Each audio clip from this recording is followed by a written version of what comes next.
Since this channel is called The Wide World of Stadiums, I thought I'd take you on a tour of some of the world's most famous cities and see how their stadiums rack up.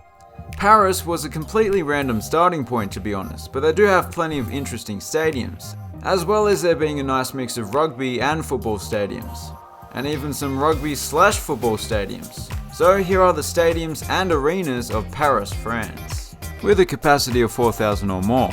I know that seems arbitrary. Stade Jean Bouin. Although it opened nearly 100 years ago, it didn't take its current form until 10 years ago when it underwent a major expansion and renovation. It's actually named after a track athlete, and surprise surprise, it used to have a track. But nowadays that's not the case. The stadium is known for its unique undulating facade that not only looks funky, but allows plenty of natural light to filter throughout the inside. Speaking of the inside, is that pink? In a rugby stadium? It's only a little bit, I know, but that certainly wouldn't have happened back when the original stadium was built.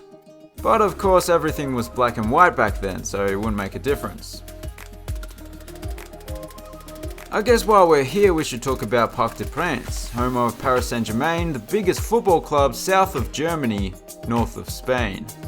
This venue is also known for its distinctive exterior, although not a whole lot of natural light is making its way through this solid concrete shell. The design was well ahead of its time when it was built in the 60s. In fact, it was the first of its kind. One downside to the stadium is that the capacity is pretty small considering the club's popularity, especially now that Messi is in town. It's also not a perfectly rectangular shape, leaving those behind the goals a little further from the action. But overall it's a solid venue. And the depiction of the Eiffel Tower on the seats is a nice touch.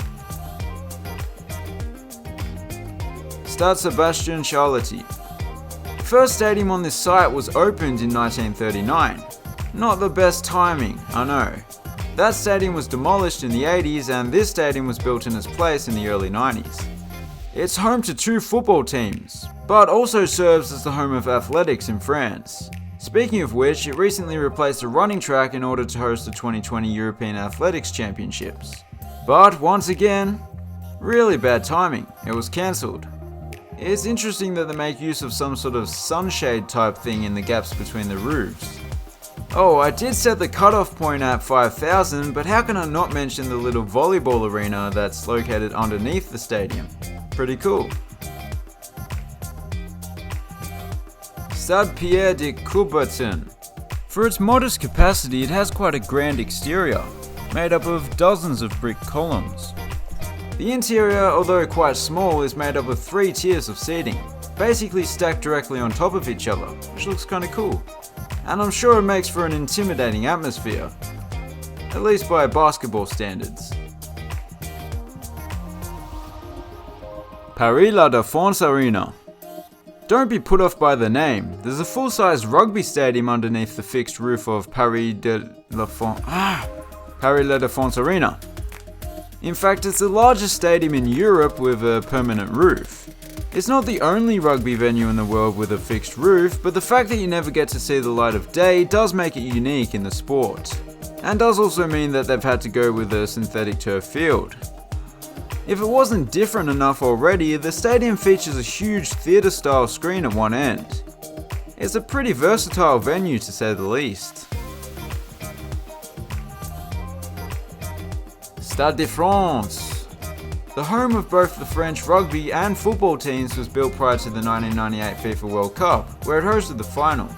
It also had ambitions to host the Olympics. That actually will be happening in 2024. Not sure they thought it would take so long. It's comfortably the biggest stadium in the country and it's amongst the world's largest rugby stadiums. One of the best features of the venue is that although there is a running track around the field, they have wisely opted to go for a lower tier made up of movable seating, which can transform the stadium from an athletics venue into a proper rectangular stadium, more or less. It was the first stadium in the world to have that feature, although some American stadiums had rudimentary forms of movable seats back in the 60s. Now onto a sport that doesn't get mentioned on this channel too often, but I'm quite fond of it. Tennis. To be specific, the Roland Garros or French Open venues. Court Philippe Chatrier. I know what you're thinking, I must have grown up in France, but no, I don't even speak any French at all. This is the main court at Roland Garros.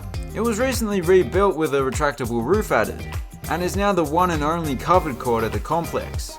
Some people say the new venue looks a little dull on the inside, but I don't know, it looks alright to me. Court Suzanne Lenglen. I promise you, not even a single French lesson. It's a compact, open-air, single-tier bowl, more or less. A lot of bare concrete on the outside. It's quite simple overall. I do like how those press boxes sort of hover above everyone else. Court Simone Mathieu. This one's just a couple of years old. The mostly glass exterior not only looks good, but it perfectly matches the adjacent greenhouse. I wonder why they went for benches up top and bucket seats below. There are several other venues, but all have a capacity of under 4,000, so they don't matter. Stade Boa. This is a very unusual, slightly derelict stadium, I guess you could say. Its capacity is made up of mostly terracing, particularly the eastern side, which looks abandoned to be honest. It actually has a synthetic turf field. And another strange aspect is, well, it's not to do with the stadium itself, but that building over there looks like it was designed by Pythagoras. Pythagoras, you idiots! We wanted a regular apartment tower. All I know is triangles.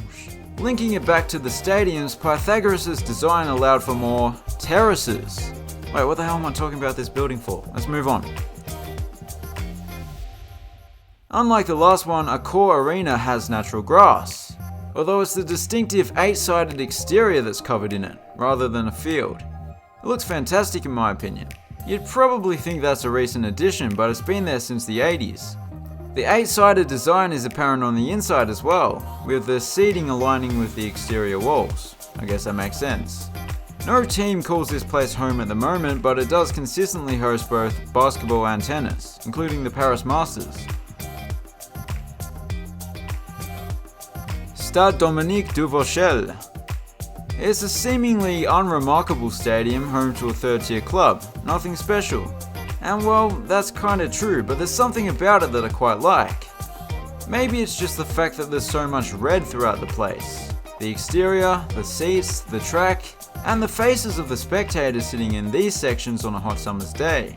What roofs there are the crinkle-cut variety that seems to be quite common in France. Al Georges Carpentier. Compared to the other arenas we've seen in this video, it has a very simplistic design both inside and out. The building is not too dissimilar to a warehouse, and it consists of mostly portable seating. But despite that, it looks alright on the inside. And those were the stadiums and arenas in the Paris metro area.